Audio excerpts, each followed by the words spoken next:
안녕하세요. 사연 읽어주는 남녀입니다. 오늘도 와주셔서 감사합니다. 그럼 오늘의 사연 시작하겠습니다. 안녕하세요. 전 딸 하나를 키우고 살고 있는 40대 남자입니다. 내년이면 초등학교에 들어가는 딸을 혼자서 키우다 보니 이래저래 정신없이 살고 있답니다. 남자 혼자서 여자아이를 키우다 보니 참 힘들더군요. 아이가 제대로 크려면 무엇보다 필요한 엄마의 부재가 안타깝지만 저희 아이는 그럴 수 있는 처지가 아니랍니다. 애 엄마는 이미 이 세상 사람이 아니거든요. 대개 이 정도 되면 염치불구하고 연로하신 부모님에게 부탁을 하게 된다지만 전 그럴 형편도 아니랍니다. 부모님 두 분 다 살아 계시긴 하지만 두 분 중 그 누구도 손녀를 맡아주실 상황이 아니기 때문입니다. 아버지는 심하게 풍을 맞아 거동을 할 수 없는 형편이라 요양원에서 마지막을 기다리고 계세요. 어머니는 일본에 계신 이모에게 가 계셔서 자주 뵙지 못하고 살고 있고요. 가끔 한국에 나오시긴 하지만 그래도 대부분은 거기 계시거든요.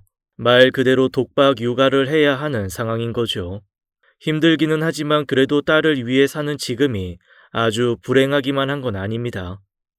때론 유치원에서 놀던 딸이 고열이 나서 회사에 양해를 구하는 불편함도 생기고 가끔은 엄마가 보고 싶다며 뜬금없이 우는 딸에게 짜증을 내기도 하지만 그 모든 것들을 다 감수할 만큼 딸은 사랑스러운 존재이기 때문입니다.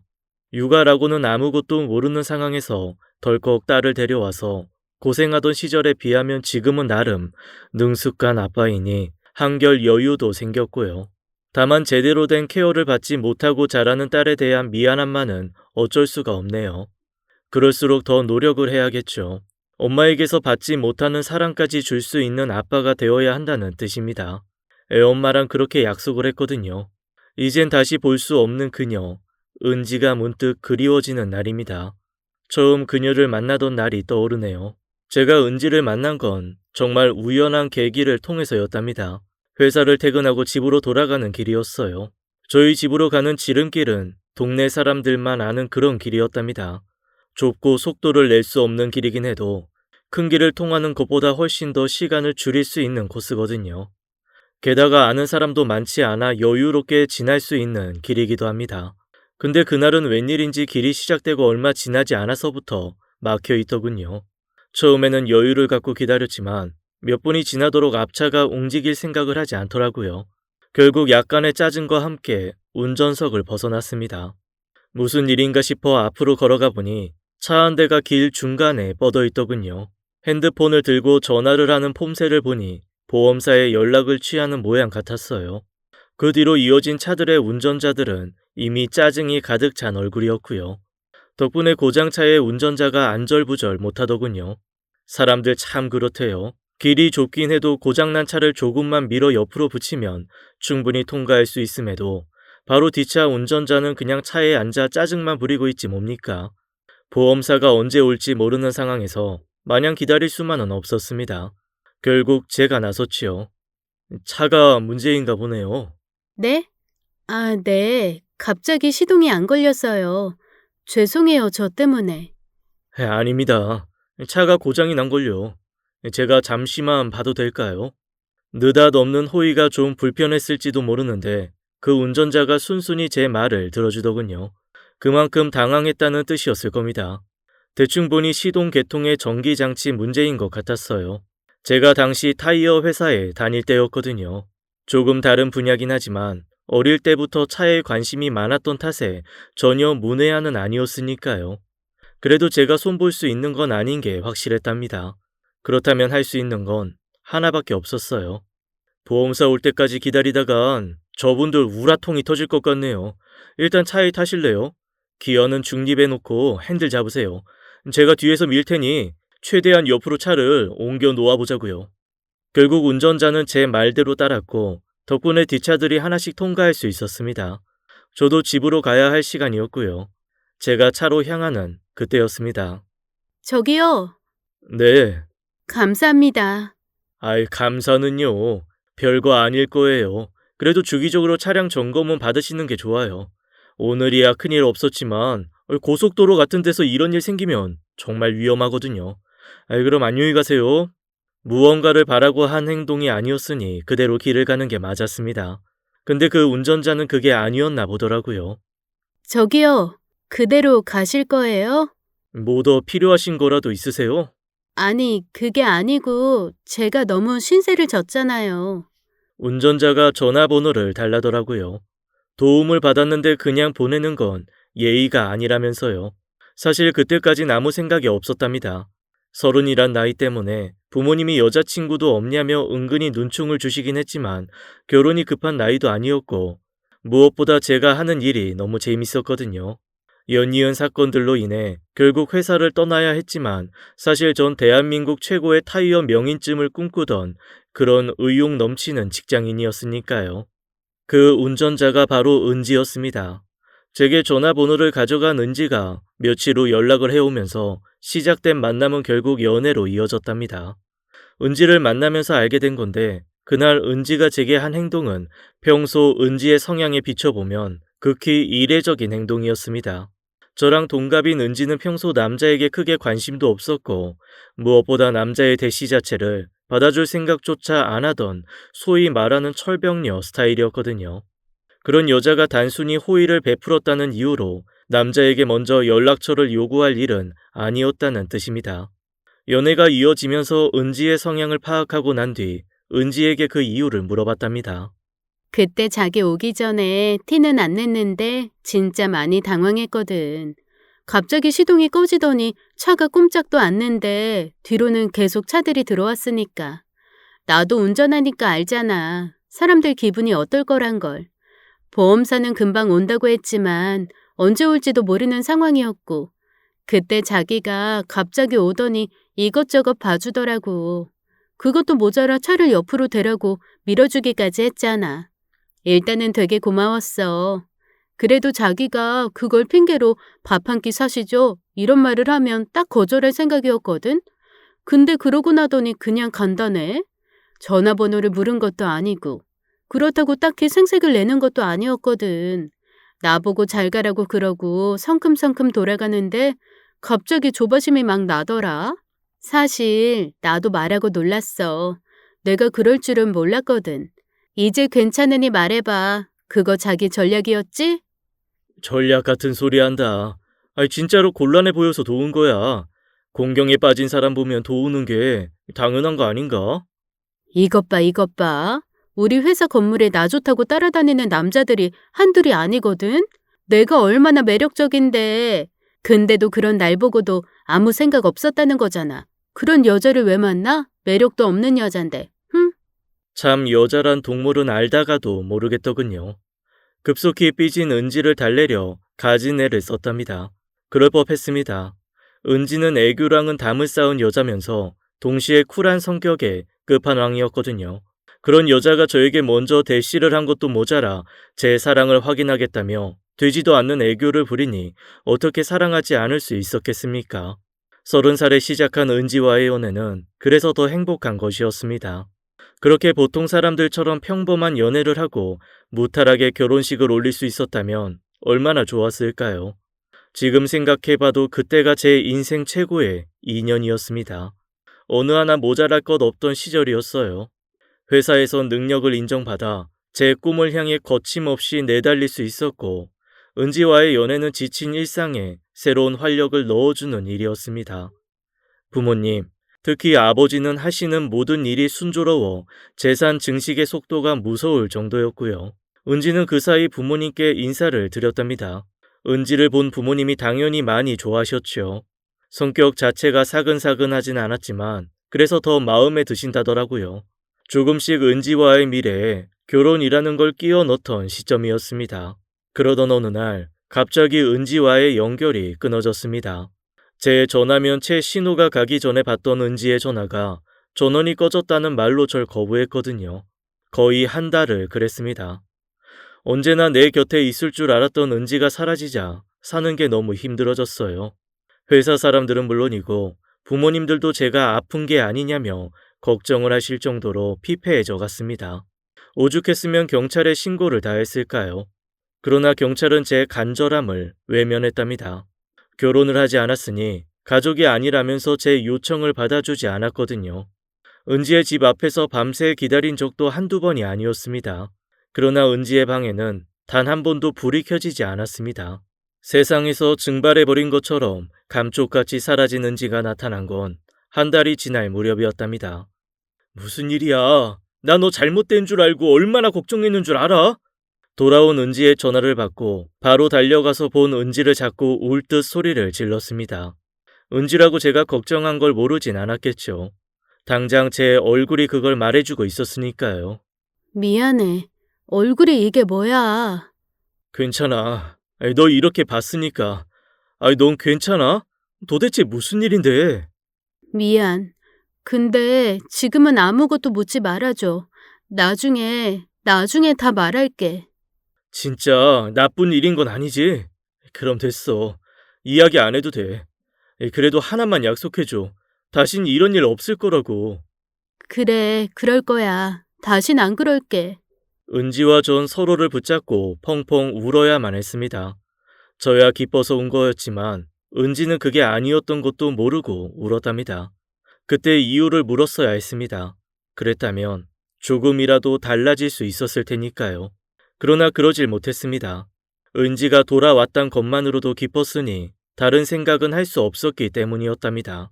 언제 그랬냐는 듯 우리는 이전으로 돌아갔습니다만 그건 제 생각이었답니다. 우리 관계를 뒤흔들 폭풍이 밀려오고 있었던 탓이었어요. 자기야, 요새 아버님 무슨 일 하시는지 알아? 아버지? 왜? 아니, 그냥 궁금해서. 매번 똑같지 뭐. 아파트도 보고 상가도 보고. 안 그래도 요새 많이 바쁘신 것 같더라. 요즘 서울보단 지방 부동산이 더 수익률이 높다시더니 툭하면 지방을 가셔. 3, 4일 안 들어오시는 것도 예사야. 환갑인 게 믿기지 않을 정도로 부지런하셔. 내가 아는 것만 해도 한두 채가 아닐걸. 나야 좋지 뭐. 그거 다 내 거잖아. 농담처럼 이야기하긴 했는데 그게 사실이기도 합니다. 아버지가 부동산 투자를 많이 하셨는데 그 즈음엔 지방 부동산에 꽂히셔서 사들이실 때였거든요. 일이 잘 되시는지 매번 웃는 낯으로 다니셨어요. 가끔은 그런 아버지를 보면 아둥바둥 일해서 받는 월급이 무의미하다 싶을 정도였지만 말한 것처럼 그 많은 재산을 물려받을 사람은 결국 하나뿐인 자식인 저였으니 저로서도 행복한 일이었답니다. 뭐 조만간 결혼하게 될 은지도 그 혜택을 공유할 사람이니 같이 기뻐해야 할 일이었지요. 근데 은지 표정은 그게 아니더군요. 그래서 그런 걸까? 왜? 너 오늘 조금 이상한 거 알지? 뭔데? 정확한 건 아닌데 오해는 하지 말고 들어. 은지가 서울 모 호텔에서 아버지처럼 보이는 사람을 봤답니다. 은지가 다니는 회사가 호텔에 물품을 공급하는 일을 하거든요. 그래서 은지가 수시로 호텔을 드나들어요. 그러다 아버지처럼 보이는 사람을 봤다더라고요. 아버지가 일 때문에 호텔 커피숍 같은 데서 사람 만나고 그러지 않을까? 나도 가끔 그런 데서 사람 만나는 걸. 넌 매일 가다시피 하고. 그게 뭐가 이상해? 호텔이라는 곳이 꼭 숙박의 개념이 아닌 비즈니스를 위한 공간이라는 걸 모르지 않을 텐데 왜 은지가 그런 말을 하나 싶었습니다. 그럴 만한 이유가 있었답니다. 그런 거면 괜찮겠지만 아무래도 내가 본 게 좀 이상했어. 은지는 아버지처럼 보이는 사람이라고 말했지만 은지 성격에 비슷해 보인다는 이유로 내게 그런 말을 할 리는 없었답니다. 분명히 아버지라는 걸 확인했으니 그런 말을 했던 거지요.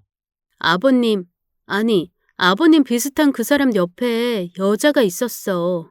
대충 봐도 젊었어. 내 또래 정도일 것 같은 여자였는데 그 여자가 바싹 매달려 있었거든. 사람 많은 거기서 팔짱을 끼고 엘리베이터를 타더라고. 무슨 뜻이겠어? 확실치도 않은 걸로 이런 말한다고 이상하게 생각하지 마. 나한텐 아버님이 그냥 아는 사람이 아니라서 그래. 자기 아빠잖아. 은지가 그렇게 고심하는 이유가 그거였습니다. 젊은 여자와 팔짱을 끼고 호텔을 드나든다는 건 은지 말대로 정상적인 건 아니었으니까요. 게다가 은지가 아버지 비슷한 사람을 호텔에서 봤다는 날이 아버지가 지방 출장을 간다고 집을 비웠던 날인 것도 의심을 더하는 요소였답니다. 그날 아버지가 제주도를 가신다고 그러셨거든요. 그래서 3일 동안 집에 돌아오지 않으셨어요. 그런 양반이 제주도가 아닌 서울 호텔에 있었다는 게 의미하는 바는 분명했습니다. 내가 잘못 본 것일 수도 있어. 그러니까 어머니한테는 이런 말 하면 안 돼. 알지? 굳이 은지의 당부가 아니라고 해도 그 일을 엄마한테 말할 생각은 없었습니다. 아버지 나이가 환갑이라고 해도 충분히 그럴 소지가 있었으니까요. 요새 60이 어디 늙은이 축에나 속하겠습니까? 더군다나 아버지는 이미 전과도 다분한 분이시라는 게 문제였지요. 평생 책상 앞에만 앉아 있을 줄만 알았던 사람이 형부 만나면서 어떻게 달라진 줄 아니? 내가 그때만 생각하면 지금도 심장이 떨린다니까. 아이, 그 얘기는 왜 또 해? 아이, 그리고 그게 승민이한테 할 이야기도 아니고. 왜? 미안하기는 해? 그나마 나니까 당신 안 내쫓은 줄 알아. 알지. 아이, 그래서 내가 당신한테 납작 엎드려서 하는 거잖아. 아무튼 내가 미안하지. 저 사람 때문에 몇 명이 고생하는 건지. 그래도 이젠 괜찮지? 요새 형부 미친 듯이 돈 번다면서. 이러다 언니 재벌 사모님 되는 거 아니야? 재벌은 무슨, 그거 좀 버는 거 같고.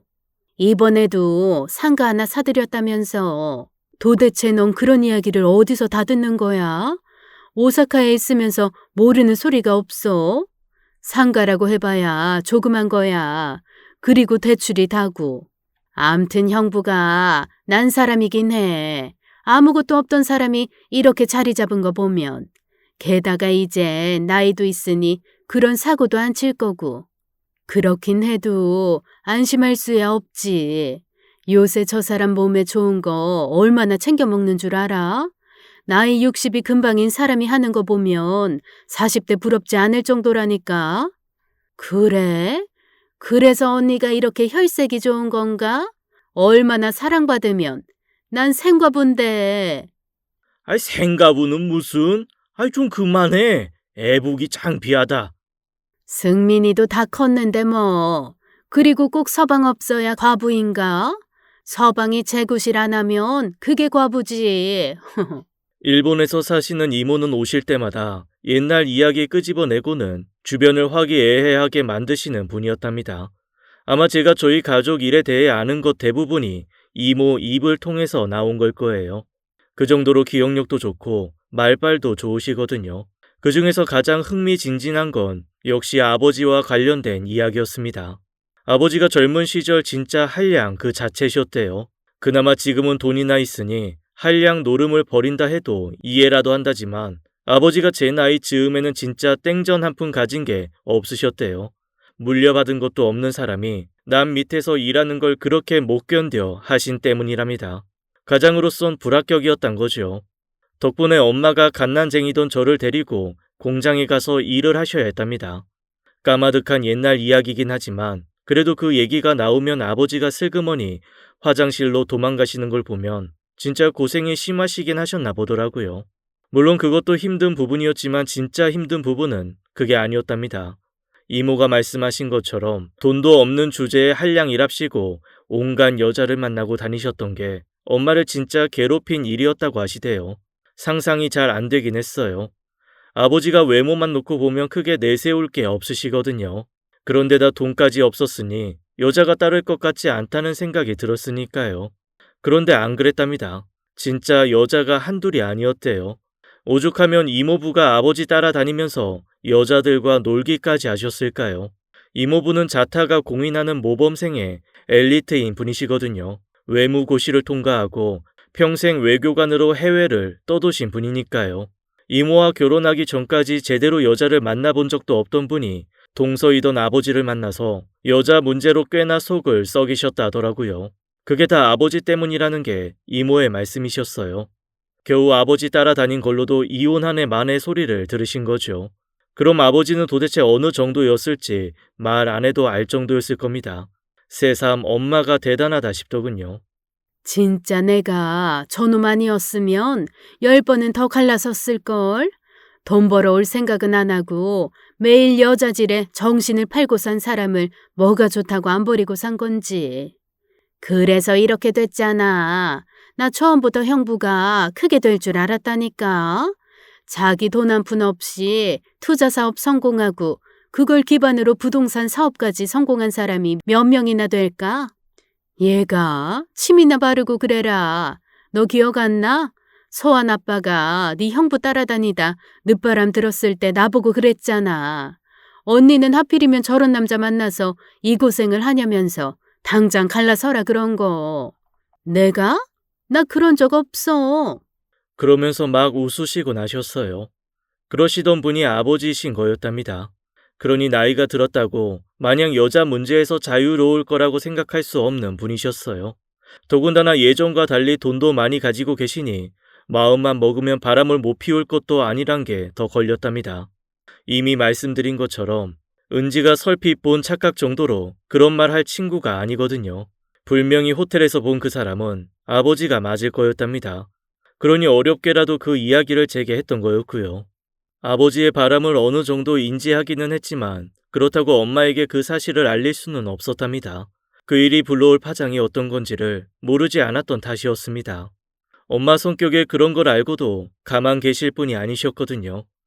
당신 말대로 제가 어릴 땐 이런저런 문제로 눈 감아주신 거겠지만 지금이라면 갈라선다고 해도 이상하지 않았으니까요.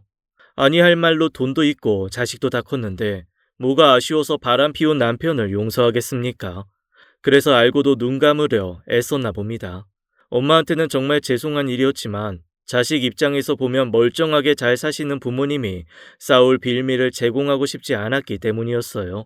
세상 일이 다 제 마음 같지는 않더군요. 아무리 철두철미하게 행동한다 해도 결국은 흔적을 남기는 게 바람이더라고요. 엄마 생신 하루 전에 벌어진 일이었어요. 원래대로라면 은지가 엄마 생신날에 와서 선물도 드리기로 했는데 회사에 일이 생겨 출장을 가야 했답니다. 그래서 생신 하루 전에 저희 집에 왔답니다. 죄송해요. 내일 제가 와서 미역국도 끓이고 하려고 했는데. 괜찮다. 나이 먹는 게 뭐 그리 축하할 일이라고. 말만이라도 고맙다. 이거요. 어머니 좋아하실 것 같아서 골라봤어요. 은지가 엄마에게 생일 선물로 진주 목걸이와 팔찌 세트를 드렸답니다. 네가 돈이 어디 있다고 이런 비싼 걸. 고맙다. 내가 진짜 며느리 복은 있나 보다. 어머니, 왜 내 며느리 하기 싫으냐?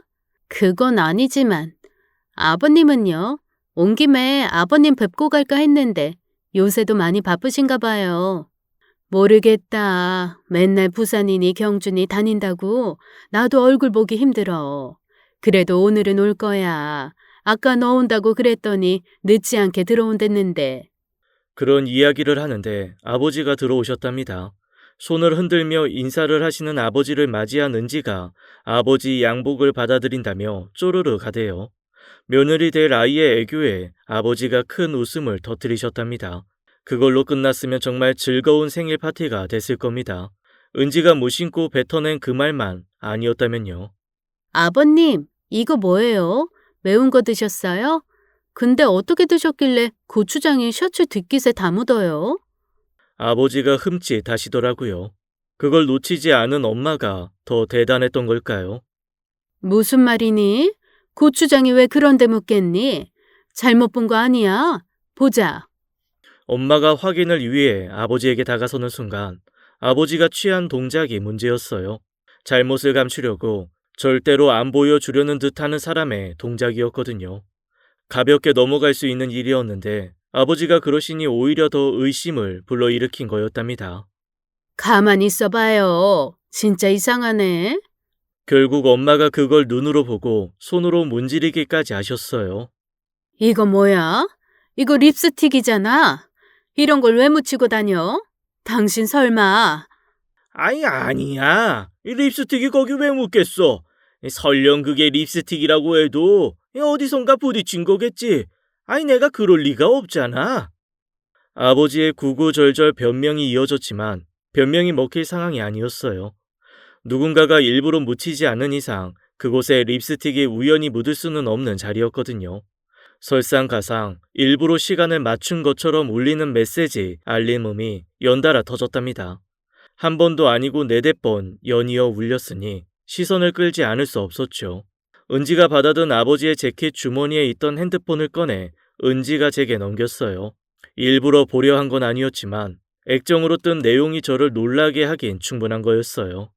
오빠, 오늘 너무 감사해요. 주신 돈은 잘 쓸게요. 제가 핸드폰에서 얼굴을 떼지 못하니 엄마가 뭔가 이상하다 느끼셨나 봐요. 핸드폰을 건네 받으려던 아버지의 손을 치시고는 당신이 직접 그걸 확인하셨거든요. 이래도 아니라고 할 거야? 뭐 오빠? 돈을 줬다고? 아이 그거 부산 부동산 여사장이야. 소개해줘서 고맙다고 수수료를 넉넉하게 챙겨줬더니 그러네. 핸드폰 줘봐. 부동산이라고? 그 여자는 건물 안 팔고 자기 몸을 파는 모양이네. 당신이 요새 사러 다닌다는 게 이거였어? 엄마가 내민 핸드폰에 말도 안 되는 사진이 있었습니다. 방금 전 보내온 메시지에 사진이 하나 들어있었거든요. 문제는 그 사진이 거의 버타시피 한 여자의 몸이었단 거였어요. 누가 봐도 일 때문에 만나는 사이가 아니란 증거였죠. 능력도 좋소. 기껏 해봐야 35살 정도겠구만. 사진 속 여자는 한껏 야한 모습으로 웃고 있었습니다. 급작스러운 상황 앞에서 저도 은지도 어찌할 바를 모르고 있었답니다. 제가 숨기고 싶었던 비밀이 이렇게 까발려질 줄을 누가 알았겠습니까? 꼭 다른 사람의 눈에 띄어 아버지의 바람이 들키기를 바란 것처럼 절묘한 시간에 보내진 그 메시지 덕에 집은 난리가 났습니다. 어머니, 저 먼저 가볼게요. 죄송해요. 보아선 안 될 일이었습니다. 은지가 급하게 집을 나설 수밖에 없었답니다. 부모님도 그제야 은지가 있다는 걸 깨달았는지 일단은 입을 다무셨고요. 은지를 따라 나와 배웅을 했어요. 미안. 내가 너 볼 면목이 없다. 진짜 미안해. 아니야. 자기가 잘못한 것도 아닌데. 근데 자기야, 나 아까 그 여자 사진 봤는데 아무래도 지난번에 호텔에서 본 여자인 것 같아. 꽤나 곱상하게 생겨서 기억에 남았거든. 아버님, 정말 그러신 거 맞지? 어떡해. 어머니 성격이 그냥 덮어두실 것 같지 않은데. 내가 그 소리만 안 했어도. 일부러 한 것도 아니잖아. 그리고 진짜로 고추장이 묻은 거라 생각한 건데 당연히 그런 말 할 수 있지. 괜찮아. 네 잘못 아니야. 제 위로에도 불구하고 은지가 기가 팍 죽었답니다. 자기 말 한마디 때문에 일이 이렇게 된 것 같다고 생각했기 때문이었어요. 근데 그게 은지 잘못은 아니었죠. 바람을 피운 것도 모자라 증거를 버젓이 온몸에 묻히고 온 아버지 탓이었으니까요. 은지가 거듭된 제 위로에도 좀처럼 안정을 찾지 못한다는 게 마음에 걸렸지만 일단 더 시급한 문제를 처리해야 했기에 그냥 보낼 수밖에 없었습니다. 의기소침해하는 은지를 택시에 태워보내고 들어온 집은 그야말로 전쟁터였어요. 이미 현관 앞에서부터 화가 나 소리를 지르고 계신 엄마의 목소리가 들렸을 정도였답니다. 이제 좀 괜찮아졌다 싶더니 집버릇 어디 갈까? 내일 모레 며느리 볼 사람이 어찌 그래? 그것도 며느리 또래인 여자랑 그러고 싶어? 변명할 생각은 마. 세상에 어떤 부동산 여자가 지 알몸을 보내겠어. 지금 맘 같아선 당장 헤어지고 싶지만 애 결혼이 코앞이라 그러지도 못하겠고. 어떡할까? 내가 나갈까? 당신이 나갈래? 워낙 증거가 명확했으니 아버지도 별다른 변명은 못하시더군요. 결국 아버지가 집을 나서시면서 그날의 일이 막을 내렸지만 그게 끝이 아니었습니다. 더 놀라운 일을 엄마가 아시게 된 때문이었답니다. 네, 확인해 보셨어요? 정말이에요? 이 사람이 단단히 미쳤네. 네, 일단 알겠습니다. 더 알아보시고 연락 주세요. 퇴근을 하고 오니 엄마가 어디론가 전화를 하고 계시더군요. 전화 받는 목소리에 화가 잔뜩 껴있는 걸 보니 아마 아버지와 관련된 일인지 싶더라고요. 예상대로 그랬어요. 저희 집 일을 맡아주시는 세무사분과 통화를 하셨더라고요. 네 아버지 진짜 제대로 미친 모양이다. 글쎄 수지 쪽 아파트를 팔았대. 근데 그 돈이 한 푼도 없단다. 아무래도 그 여자한테 준 거지 싶은데. 설마요. 네 아버지라면 그러고도 남아. 내가 기분이 이상하더라고. 돈을 줘서 고맙다는 그 문자 볼 때 뭔가 이상해서 세무사한테 알아보라고 했더니 이렇게 됐네. 한두 푼도 아니고 그 많은 돈을 어떻게 그래? 예전에야 그냥 바람이나 폈지 이렇게 돈 사고는 안 쳤는데. 승민아, 나 진짜 이대로는 못 산다.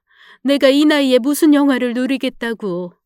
흥분한 엄마를 달래긴 했지만 엄마는 정말 이혼까지도 각오하신 눈치였답니다.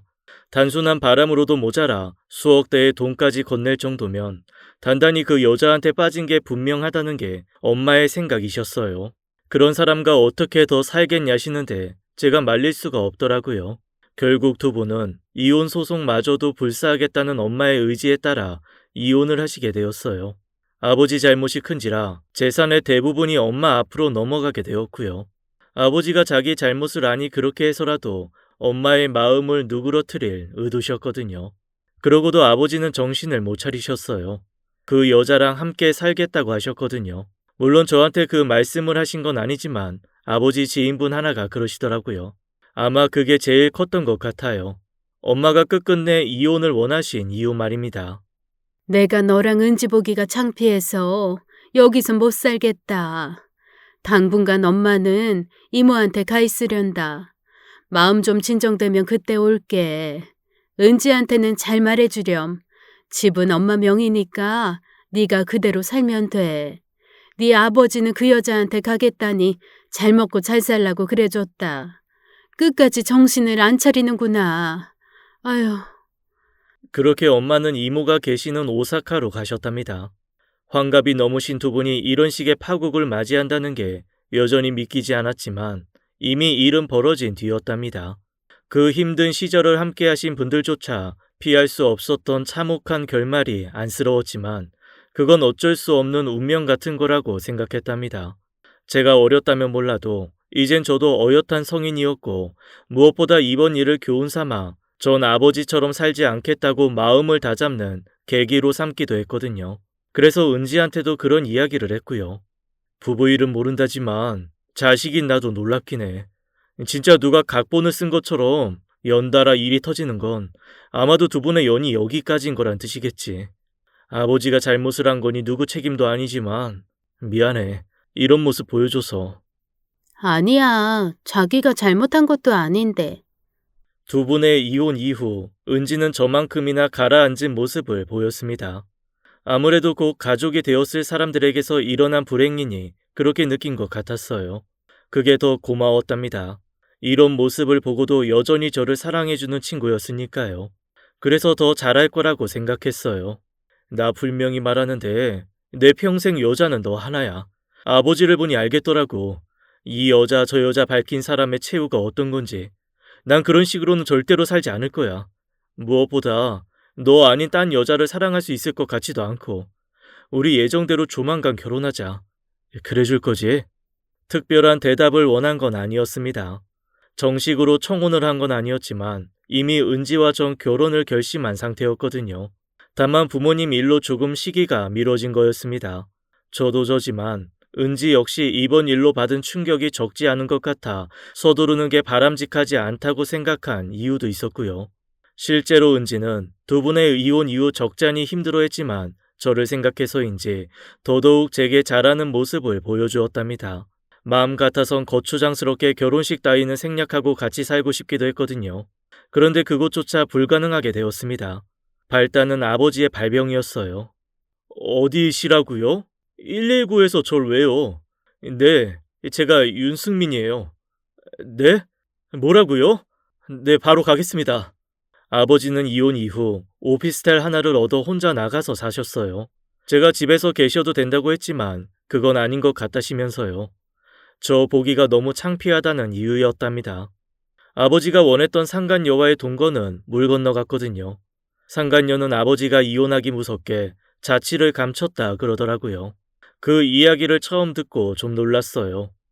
엄마의 추측대로 그 여자가 돈을 상당액 받은 건 사실이지만 그게 아버지 재산의 단은 아니거든요.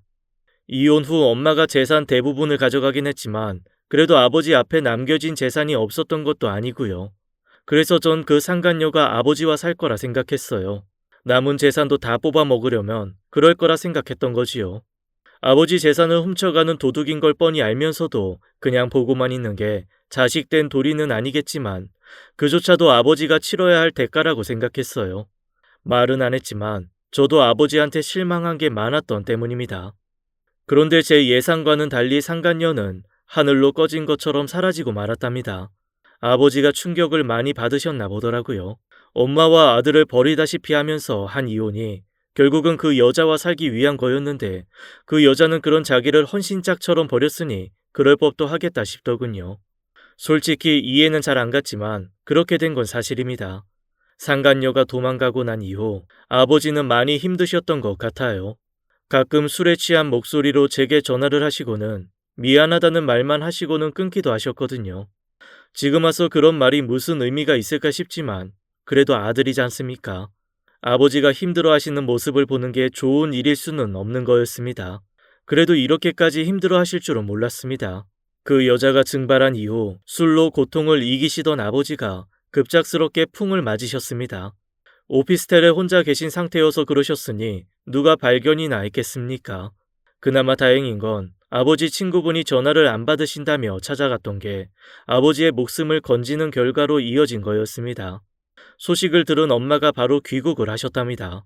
바보 같은 사람. 겨우 여자 하나 때문에 저게 무슨 꼴이야. 진짜로 더 손 쓸 수도 없다는 거냐? 평생 사지도 못 쓰고 살아야 한대? 네, 목숨을 건진 게 다행이래요. 일단 치료가 끝나는 대로 요양원에 모시려고요. 제가 돌봐드리면 좋겠지만 아버지 상태가 저러시니 전문적인 의료 지원이 있어야 해서요. 엄마는 괜찮으신 건 맞죠? 아무리 이혼을 한 사람이지만 그래도 반평생을 살 맞대고 살아온 사람이니 엄마의 충격은 말로 다 할 수가 없는 거였답니다. 엄마는 아버지가 병원에서의 치료를 마치고 요양원에 들어가시는 걸 보시고 나서야 다시 일본으로 가셨어요. 저도 애써 잡진 않았답니다. 그냥 한국에 계시라고 말하기엔 너무 지쳐 보이셨거든요. 이모랑 계시는 게 더 낫나 싶어서였답니다. 아버지의 치료부터 요양원 선정까지 이것저것 해야 할 일이 많았으니 그 기간 동안은 은지 보는 것도 쉽지 않았어요. 가끔 만나 얼굴을 보고 주로 전화로 이야기하는 게 다였거든요. 그래도 은지가 있어서 참 다행이라고 생각했답니다. 실질적인 도움을 준 건 아니었지만 은지가 건네는 위로의 말들이 있어 그나마 제가 버틸 수 있었으니까요. 갈수록 고맙고 시간이 지날수록 사랑스럽게 느껴지는 은지와 결혼을 하고 행복하게 사는 것만이 제 남은 숙제라고 생각했어요. 그래서 그날 꼭 바구니를 사들고 은지 집으로 간 거였어요. 그간 못 봐서 보고 싶기도 했고 연락 없이 찾아가서 놀래켜 주고도 싶었거든요. 정작 놀란 건 은지가 아니라 저였답니다. 은지가 사는 집 앞에 차를 대고 내리려는데 은지가 누군가를 배웅하러 나서는 걸 봤답니다. 처음에는 친구겠거니 했어요. 은지는 어린 시절 부친을 잃고 연이어 엄마까지 잃고 혼자서 친척 집에 떠돌며 컸거든요. 그러니 찾아올 사람은 친구 말고는 없는 거죠. 반갑기도 했고 제가 모르는 친구이니 인사라도 해야지 싶어 서둘러 차를 열고 나갔어요. 갑작스레 등장한 저를 보고 은지가 깜짝 놀라더라고요. 꽤나 초췌해진 은지를 보니 그간 저 때문에 고민이 많았겠구나 생각을 했답니다. 그러니 더 고맙더라고요. 당장 안아주고 싶은 마음이 굴뚝 같았지만 바로 옆에 사람이 있으니 참아야 했죠. 자기야, 어떡해. 보고 싶어서. 근데 이분은 누구셔? 친구? 그게 반갑습니다. 저 은지 남친이자 곧 남편이 될 윤승민이라고 합니다. 은지 친구 되시나요? 갑자기 등장한 절 보고 놀란 건 은지만은 아니었습니다. 그 친구도 되게 놀라하더라고요. 그래도 친구의 남자친구인데 그런 반응은 좀 그랬습니다. 제 인사를 받았음에도 별다른 대꾸도 없이 떠나려고 했거든요. 나 갈게. 다음에 봬요. 왜 그런 기분이 들었는지 모르겠습니다만 단 한 번도 본 적 없던 그 여자의 얼굴이 분명히 어디선가 본 듯한 느낌이었어요. 그 짧은 순간 기억을 더듬었습니다. 그리고 떠올린 한 사람, 바로 아버지의 상간녀였습니다. 지난번 사진에서 봤을 때랑은 좀 달랐지만 분명히 그 사람이었습니다. 잠시만요. 당신... 상간녀가 제가 자기를 알아본 걸 깨달았나 보대요. 도망치듯 뛰었지만 그러기엔 제가 훨씬 빨랐단 게 문제였습니다. 가긴 어딜 가? 당신 맞지? 당신이 여길 왜 와? 말을 하고 나니 너무 이상하더라고요. 아버지를 기만하고 우리 가족을 구렁텅이에 빠뜨린 그 여자가 왜 은지를 찾아온 건지 도무지 이해할 수가 없었습니다. 말을 해봐. 당신이 여길 왜 왔냐고! 입을 꾹 닫고 있는 그 태도가 저를 더 자극해 왔답니다. 그럴 리 없지만 은지 눈엔 금방이라도 제가 그 여자를 때릴 것처럼 보였나 보더라고요. 자기야, 진정해. 그러지 마. 무섭단 말이야. 은지의 만류에도 좀처럼 진정할 수 없었습니다. 부모님이 이혼한 것도, 아버지가 죽은 것과 다르지 않은 몸이 된 것도 결국 저 여자 때문이라고 생각했거든요.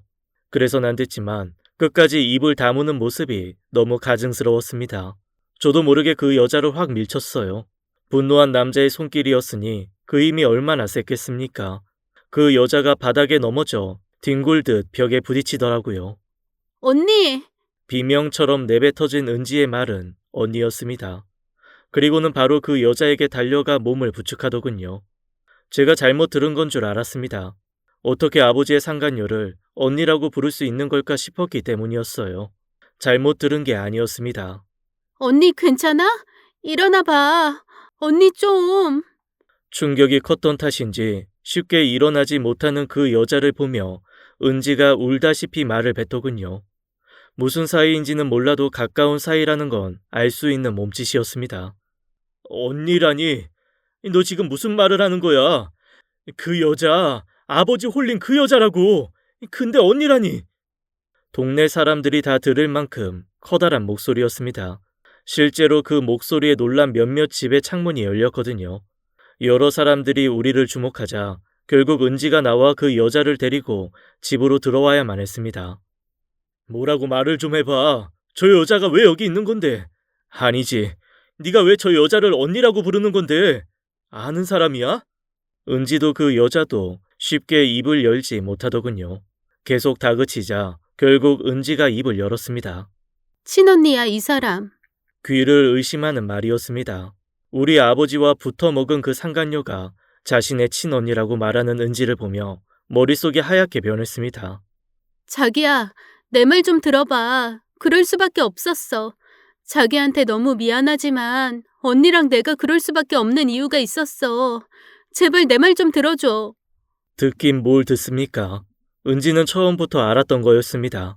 자신의 친언니가 아버지의 상간녀라는 걸요. 자기가 호텔에서 봤다고 그랬지 않습니까? 그런데도 아무 말도 하지 않다가 제가 알게 되자 이유가 있다고 말하는 상황이었습니다. 그 어떤 이유로도 정당화될 수 없는 일이었어요. 울며 매달리는 은지를 뿌리치고 집을 나왔습니다. 단 한마디의 변명조차 듣고 싶지 않았거든요. 그때 들었어야 했습니다. 두 자매의 기구한 사연을요. 그랬다면 은지가 죽는 일은 없었을지도 몰랐을 텐데 말입니다. 그러나 그때는 그럴 수 없었어요. 살면서 처음 느끼는 배신감이었으니까요. 그것도 가장 사랑한다고 생각하는 사람이 저를 철저히 속이고 배신한 것을 알았으니 그러는 것도 당연한 거였습니다. 저를 찾는 은지의 전화가 무서웠어요. 그래서 전원을 껐습니다. 혹시라도 집에 올까 싶어 호텔로 몸을 피했고요. 회사에 말도 없이 무단 결근을 하기까지 했습니다. 꼬박 일주일을 그러고 살았어요. 정말 많은 생각을 했습니다. 은지를 만나 이야기를 해볼까 싶다가도 그 입에서 나올 이야기를 마저 들으면 제가 무너질 거라는 생각에 차마 그럴 수가 없었답니다. 회사에 휴직계를 내고 일본으로 건너갔습니다. 갑작스런 제 등장에 엄마가 정말 놀라시더군요. 그래도 아무것도 묻지 않으셨습니다. 아들이 힘들어하는 것만 걱정하시던 분이셨거든요. 정확하게 3달을 아무것도 하지 않고 말이 통하지 않는 거리를 걷기만 했습니다. 그 사이 한국의 집 정리부터 직장 문제까지 처리가 되었습니다. 사촌 동생이던 영진이가 고생 꽤나 했지요. 그 기간에도 제 머릿속을 채운 건 은지뿐이었지만 끝끝내 만나는 것만은 피하고 싶었습니다. 그래서 그랬던 거였어요. 회사도 그만두고 전화도 없앴습니다. 집도 팔았고요. 은지가 저를 찾을 수 없게 하려는 것만이 제 인생 목표인 양 살았습니다. 그리고 그 목표는 무사히 달성했답니다. 완전하진 않지만 3개월에 3개월을 더한 6개월을 이모 집에서 머무른 뒤 한국에 다시 돌아왔습니다. 직장도 없고 변변한 집도 없었지만 사실 그건 문제가 아니었습니다. 엄마가 제 앞으로 주신 재산이 한두 푼이 아니었으니까요. 그 덕분에 제가 2년 가까이 술에 기대 살 수 있었습니다. 사촌 동생 영진이가 엄마에게 전화를 해서 저를 알코올 중독 전문 병원에 넣지 않았다면 그러다가 죽었을지도 몰랐습니다.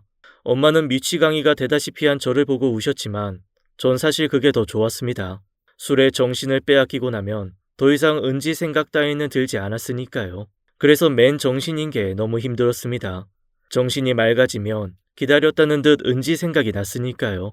1년 가까운 시간 동안 알코올 중독 치료와 정신과 치료를 병행했습니다. 완벽하게 이전의 저로 돌아올 수는 없었지만 그래도 사회생활을 하는 데는 무리가 없다는 판단을 의사가 내렸답니다. 그래서 다시 돌아올 수 있었습니다. 한번 아들의 망가짐을 본 뒤였으니 엄마가 더 이상 일본에 계시지 못하셨어요.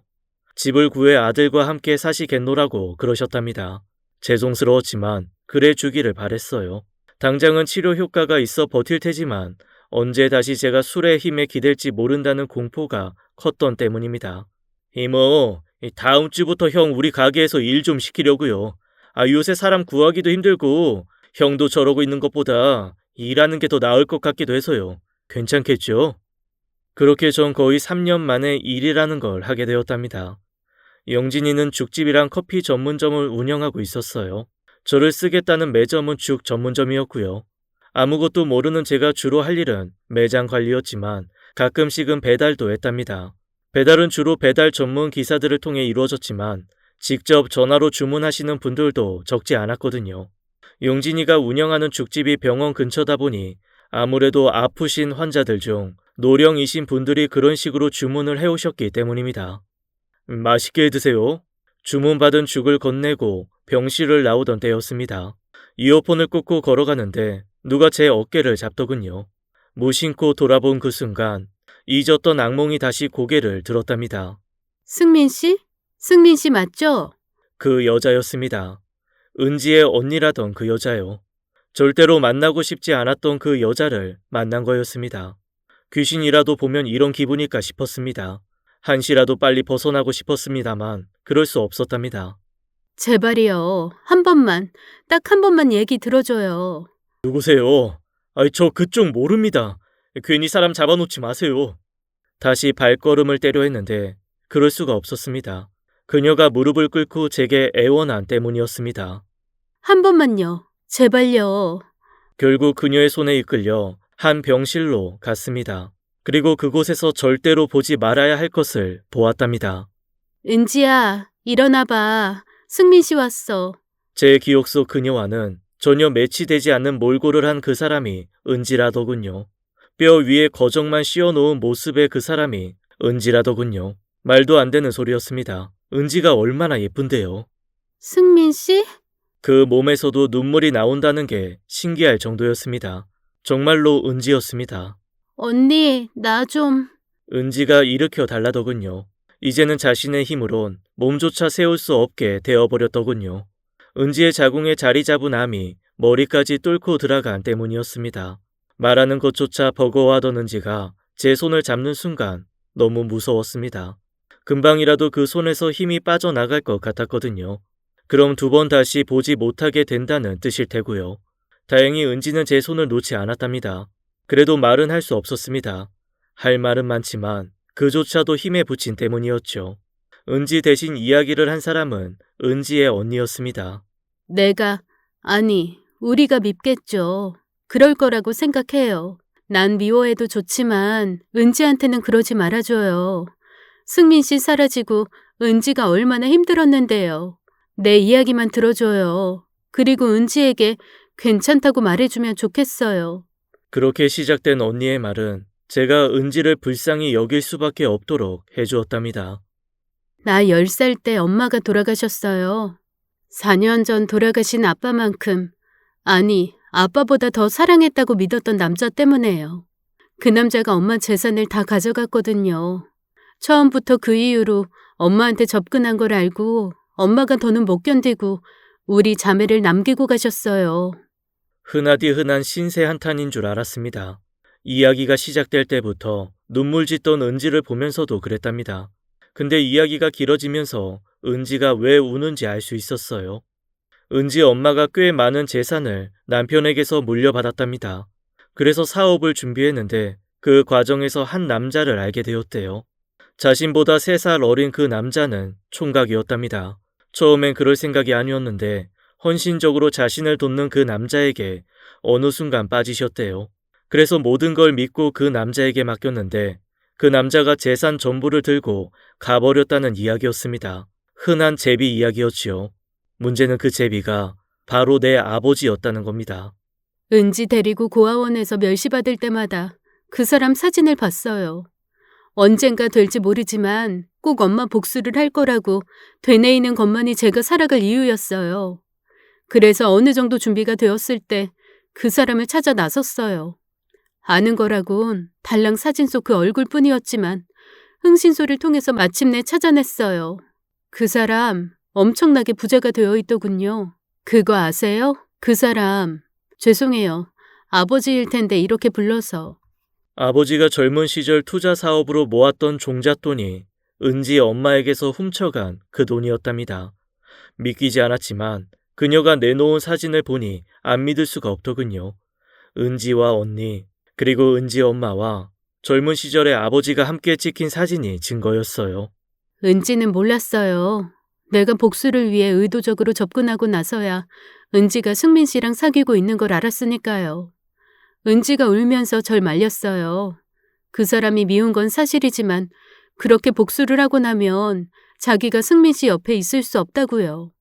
그 말을 들었어야 했어요. 근데 그게 안 됐어요. 제가 지금까지 살아온 이유가 복수였으니까요. 그래서 은지를 끌어들였어요. 정말 싫었을 텐데 언니니까 어쩔 수 없었던 거죠. 그래서 은지가 한 달 가까이 잠수를 탄 거였습니다. 아마 그때 언니를 말리다 실패하고 저를 보기가 두려워 연락을 끊은 모양이더라고요. 그럼 은지 시켜서 아버지가 바람 피운 걸 흘리게 한 것도. 네, 제가 시켰어요. 멍청했죠. 복수보단 동생의 행복이 더 중요한 건데. 그렇게 짜여진 각본대로 우리 집이 산산조각이 난 것까지는 좋았는데 문제는 그 다음이었어요. 제가 은지를 마지막으로 찾아간 그날, 은지가 언니에게 자수를 권유했대요. 그간 뜯어낸 돈도 다 돌려주라고 하면서요. 그래야 자기가 뱃속에 내 아이를 담고 있다는 사실을 이야기할 수 있다고요. 아이라뇨? 은지가 임신을 했다고요?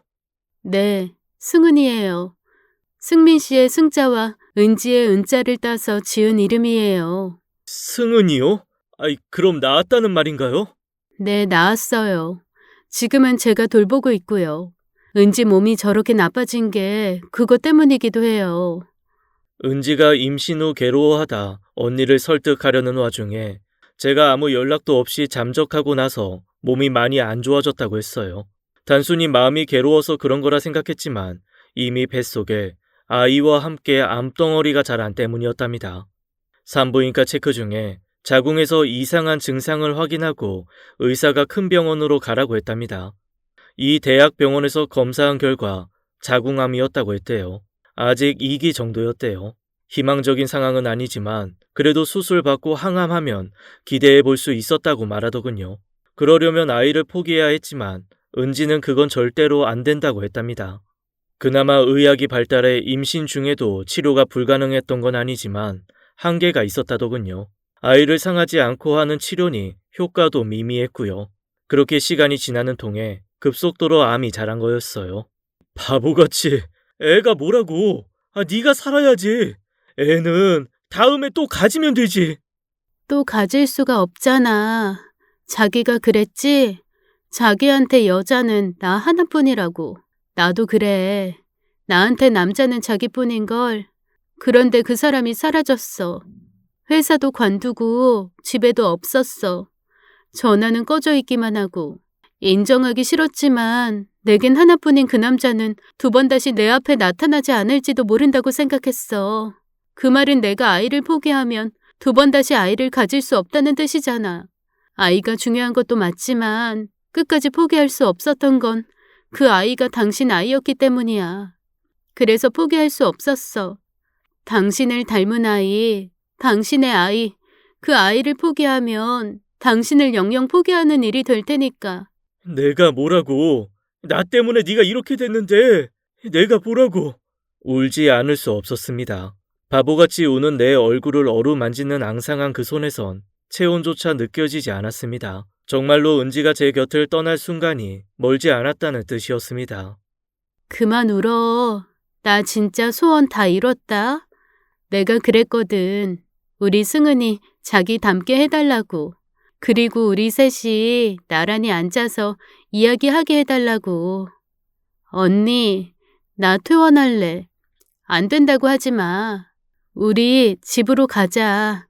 가서 승은이랑 언니랑 나랑 승민 씨랑 나란히 앉아서 밥 먹자. 응? 의사들이 난색을 표했지만 끝까지 반대하진 않더군요. 이미 자신들이 해줄 수 있는 일이 없다는 걸 알기 때문이겠죠. 그렇게 은지를 데리고 집으로 왔습니다. 자그마한 빌라더군요. 거기서 승은이를 봤습니다. 날 닮았다던 아이는 은지를 빼다 박은 얼굴이었습니다. 처음엔 좀 무서워하나 싶었지만 제가 아빠라는 걸 알고 껌딱지처럼 매달리던 아이였습니다. 은지의 소망대로 우리는 나란히 앉아 밥을 먹었습니다. 정확히 말하면 승은이와 제가 밥을 먹는 모습을 은지가 지켜본 거지만요. 얼마나 환하게 웃던지요. 그 예쁜 얼굴이 사라진 지 오래지만 제 눈엔 여전히 곱던 네 사람이 웃었습니다. 그 웃음을 한 달 남짓 더 지켜볼 수 있었답니다. 은지는 승은이를 예쁘게 키워달라는 말을 남기고 떠났거든요. 은지가 떠나고 난 후 제가 승은이를 데리고 왔습니다. 은지의 언니이자 승은이의 이모인 그 사람은 엄마를 찾아가 용서를 구했고요. 예전에 그 일들도 말씀드렸답니다. 엄마가 어떤 생각을 하셨는지는 모르겠지만 그래도 용서를 받아주셨습니다. 은지가 목숨을 걸고 남긴 자신의 소녀를 봐서라도 그럴 수밖에 없었겠죠. 사실 잘 모르겠습니다. 정작 용서를 구해야 할 사람이 그 사람이 아니니까요. 아버지가 그런 짓만 안 했다면 애당초 생기지도 않을 일들이었다는 뜻입니다. 이제 와서 따진들 달라질 일도 없는걸요. 지금 제가 할 일은 과거의 은원을 따지는 게 아니랍니다. 전 은지가 남기고 간 우리 승은이를 잘 키우는데 제 인생을 걸었기 때문입니다. 그래야 먼 훗날 은지를 만나서 자랑스럽게 이야기할 수 있을 테니까요. 지금까지 사연 읽어주는 남녀였습니다. 끝까지 함께 해주신 여러분 감사드리며 저희는 다음 사연으로 돌아올게요. 감사합니다.